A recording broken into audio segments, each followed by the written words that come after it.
This is Rob Tebbutt Boxing Social in association with Betfred. Delighted to be joined here today by Jordan Gill, featherweight prospect, contender, star of the future, whatever you want to call him. We're here at Coldwell Boxing Gym in Rotherham. How are you, Jordan? I'm fine, thanks. Better than I look. Better than I look. Let's go into that straight away. We'll ignore the Joe Pesci and Home Alone hat. You got a little scratch on your nose. Got a little scratch on my nose. If you know me, then you'll know that I'm very clumsy. And believe it or not, my nose is a non-boxing related injury. So last night I was doing my conditioning circuits and stuff like that. So I was lifting this bar that I've lifted 100 times before. So I'm a hot mess. I'm dripping with sweat. It slipped out my hands, and 30 kilo metal bars dropped on my nose and cut me straight away. So you don't need it, do you? You don't need it, but never mind. It'll heal. Another scar to add to the collection. Yeah, I was going to say, in a job where you get punched in the face, you could probably do without dropping 30 kilo bars on your face. Did you go down? No, never. There we go. At least that's something. Yes, so how are you? I haven't seen you in a while. I think the last time I saw you wasn't at your fight, so I missed a couple of your fights. Last time I saw you, you were sat ringside when Ryan Walsh boxed Reece Bellotti, I think. So that's a while ago now. Lots happened since then.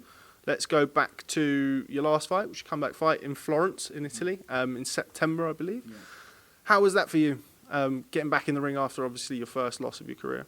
No, it was really good. I enjoyed the experience. I soaked a lot of it up. I feel like I absorbed all that experience. Obviously, it's the first time that I've boxed abroad as a pro, and it was a really good experience, and hopefully we can box abroad again. But, you know, it was a good win. It was good to feel the ring again and get back in and have a positive experience. And I wanted to push on from that and have a big fight in December. But, you know, things didn't go to plan, as often they don't. But, you know, we're here now looking for big fights this year. Coming off the back of... I will apologise. I'm not going to harp on and speak completely negatively about your loss throughout the whole interview, but let's just say this will be the last one. On the back of the first loss of your career, what was it like getting back into the ring? As you mentioned, it was nice to feel the ring, but I'd imagine it was different to just your usual run out. Do you know what? It wasn't. I think it would be if you think too much about it, but obviously if the last time that you've been in a situation it's been a negative circumstance, then you know, maybe sometimes it'll play on people's heads, but I was so desperate to get out and get in a fight and get back to winning ways to push on. I felt like that was my opportunity to push on for a bigger fight and to prove myself again. So I was using it as that, obviously, but focusing on the job and not slipping up. So I boxed really well. I boxed perfectly out in Florence, and I was just focusing on making a good performance and putting my name up there again. Having that little kind of that speed bump, as it were, before Christmas, when you're due to be out just before Christmas, and then all of a sudden you're not. What's that like for a fight? What does that do to your psychology? It frustrates the life out of you, but it's one of those things. You know, in life things don't go smooth, and you've got to roll with the punches, as they say. But you know, I'll give you the exclusive, and a lot of people don't know why I've not boxed. Before Christmas, probably November time, I was diagnosed with a thyroid condition, thyroid disease, which is an autoimmune disease. So it can't be helped, it's hereditary, and things like this can be triggered at any time. So I was training, I wasn't feeling right. My heart rate was going through the roof, way past where it should be, the maximum it should be. I was doing sort of 10 round sparring, my heart rate was going up past 220 beats per minute, you know, which any medical professional would tell you that it's not safe. So I went to the doctors, got my blood checked, turns out my thyroid's gone through the roof, and you know, I had to make some changes. I had to have some time off, and I wasn't allowed to train until we sought the proper medical professionals' advice and got the treatment. And hopefully now I can push on and kick on, because I feel like it's not holding me back in training now, and I'm doing well. Was that something that had kind of crept up on you? Is it something that you, in your kind of previous fights, I mean, wins, losses, whatever, in camp, did you feel that? Did you feel like there was something potentially not right, or was it something that just came up on the spur of a moment? No, I think it was triggered. I'm not sure when it was triggered, so it's hard to tell. You don't know when these things. But you know, I wasn't feeling right for a long time, and you know whether you're right or not, and you know your own body, and if something's not right, you can feel it straight away. So for a long time, you know, I pushed on. I tried to get through it, and it was hard. But you know, lesson learned. If you don't feel right, make sure you go to the doctors. Whether you find a lump on your tit or a lump on your balls, or whatever, this or that, whatever. Get a blood check, get something done about it, because you never know. I could have been one sparring session away from having heart failure, and the doctor told me that. So When something like that happens, I mean, you've just mentioned it there, you were one sparring session potentially from heart failure or having a heart attack, I would assume. Does that make you think about things differently, not just boxing-wise, but life-wise? not really. I tend not to think. I tend to just crack on, and that's all I want to do is fight. You know, I've dedicated my life to the sport now, and I feel like this next people know I'm only 25 still, so I've got another good 5-6 years left in me, and I feel like this now is the phase of my career where I'm going to have the big fights, when I'm going to have the big opportunities, and I really want to make a name for myself. Is it an ongoing thing? Is it something that you're going to have to now manage for the rest of your career? Is it something that you've kind of got over the worst of it? We're actually still in the balance to see, because the condition that I was actually diagnosed with was called subacute painless thyroiditis, and it said it was the rarest disease to have, but the best one to have, because toxins and antibodies build up in a thyroid gland, which is in your throat, if you didn't know, and brain sends signals to the gland to destroy the thyroid. So your thyroid's attacked, so that's why my thyroid was so high. But then after time, the thyroid breaks down, and then you actually become underactive, so you pile weight on without realising it.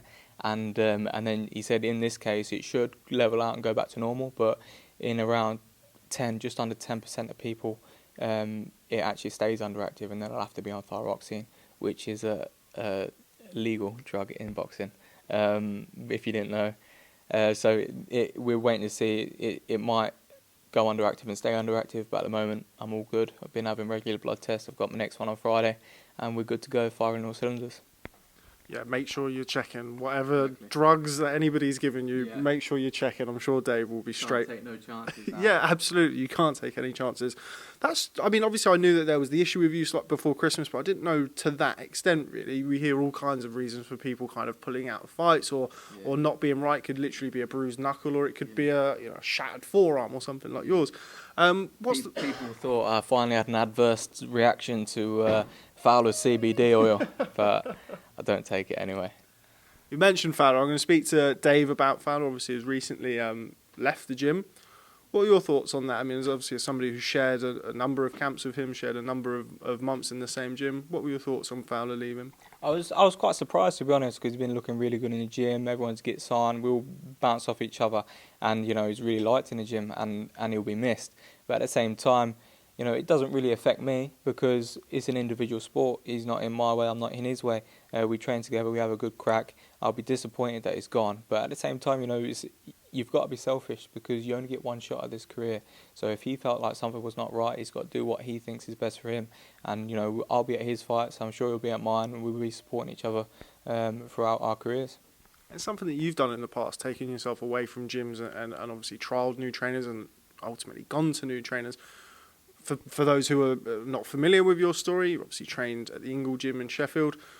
You're not from up north, as people will know from doing this interview. First of all, what was it that took you up to Sheffield initially?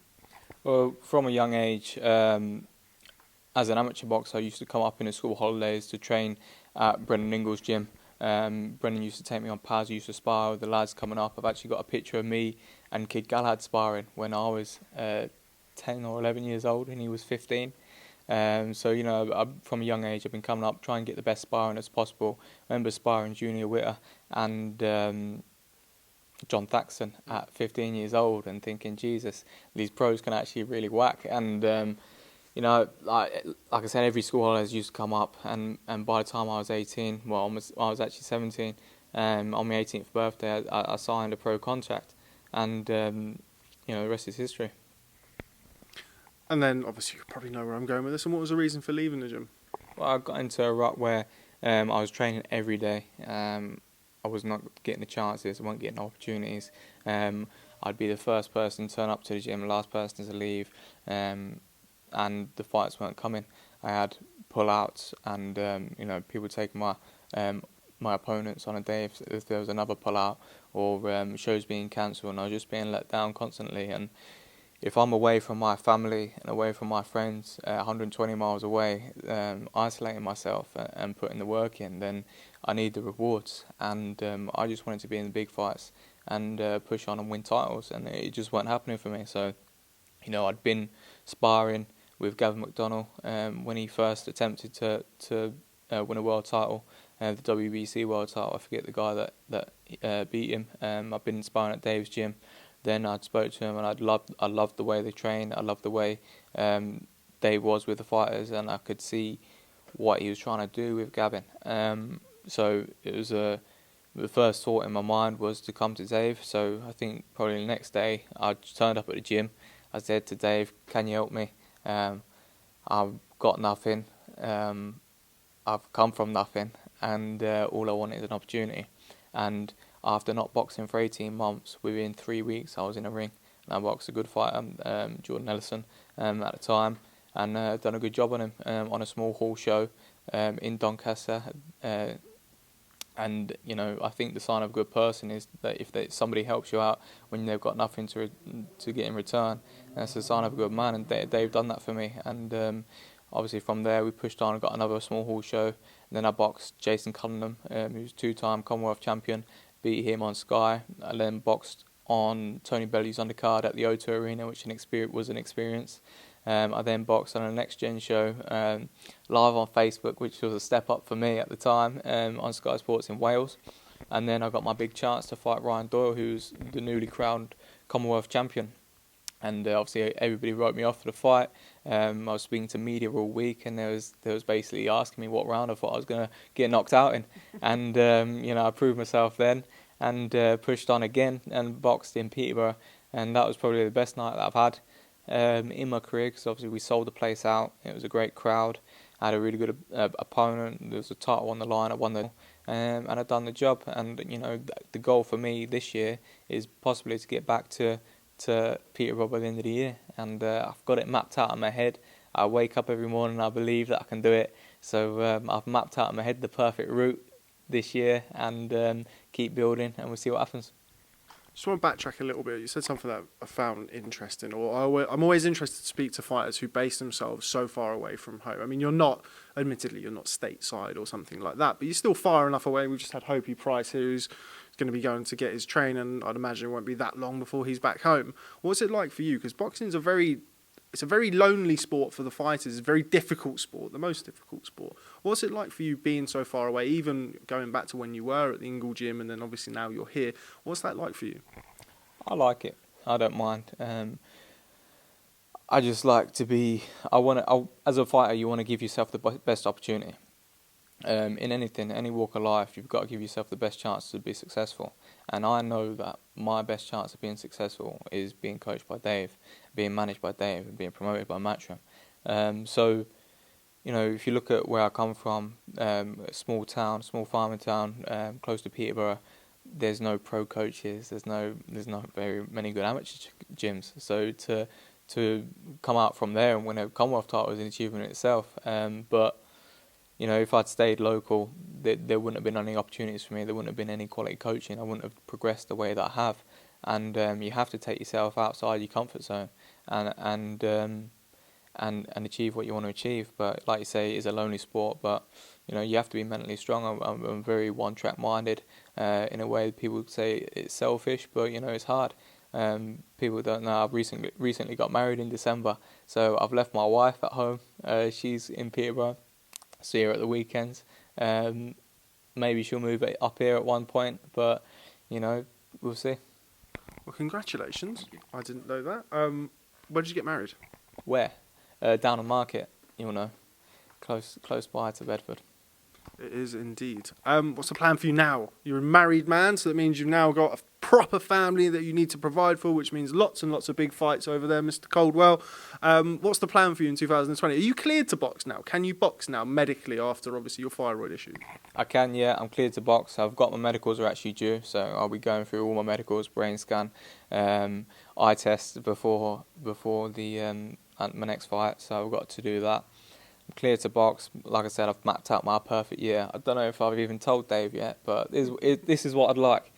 What we're going to do is we'll have an 8-rounder to come back. you know, that'd be ideal. I'd probably almost 6. By the time I get in the ring, I'll be ready probably March, end of March. By the time I've been out of the ring, it'd probably been about 6 months that I've not boxed for. Obviously due to no fault of my own, but it's frustrating. So I'll need to get that sharpness back. You know, get your eyes sharp, get the feet working, get back in there, get a good fight, 8-rounder, and then I want a 10-rounder. Push on. We could, you know, go to America, maybe jump on one of them American shows and get more experience and keep building. And then by that time, the situation with the European title might be cleared up. I could fight the European champion, maybe September, and then, like I said, where better to make a first defence than Peterborough? So by December, we could be there. I've got it all in my head. It's all there, and you know, why not? Why can't it happen? All I've got to do is win the fights. So 4 fights this year to win, and I can be back where I want to be and pushing on, fighting these fringe world level fighters, pushing on for the big stage. Well, hopefully that does happen, because Peterborough is only about half an hour up the road from me, so that would be very, very handy. Just before I go, golden contract featherweight tournament. Obviously, I'm sure you've got half an eye on that, if not more than half an eye on that. What did you make of the quarterfinals, and how do you see the rest of the tournament playing out? I think it was really good. I thought it's a brilliant concept, all of the weights, but especially featherweight. I think everybody's talking about the featherweights more than any of the other weights, because you know there's some really good fighters in there. Jazzy Dickens is a good fighter. Ryan Walsh is a good fighter. I think probably the weakest one out of them is the Tyrone McCulloch, but my man, the man to back, is actually my flatmate, Lee Wood, and the way I see it playing out is Lee Wood's going to blast through them all, and win the golden contract, and then why can't he push on and get a world title shot? Very impressive from Lee Wood in the quarterfinals. Looked massive, which is one of the things that we always seem to talk about with him as a featherweight. Is that something that you see as one of his main attributes, his size and his strength? I mean, he's looked, certainly in his last 2 or 3 fights, he's really looked to have stepped on his physicality and his punching power. I don't see his size as a massive advantage. I don't think, like, he's a big featherweight and you know, he carries himself well. But I think power, yes. He's a very big puncher. He's always had that ability to punch, and maybe you're seeing it in the last few fights because he's had the TV opportunities that he's not had before, and that's down to Dave. Shout out Dave Caldwell. Jordan Gill, real pleasure speaking to you. By the way, yeah, so let's go back. Did anybody from Boxing Social ask you what round you were going to get beaten by Ryan Doyle in? I can't remember, but everybody was negative. Every one of them, there was all, you know, you look like, oh, he just knocked out Reece Bellotti, and I thought, you'll see, you'll all eat your hats.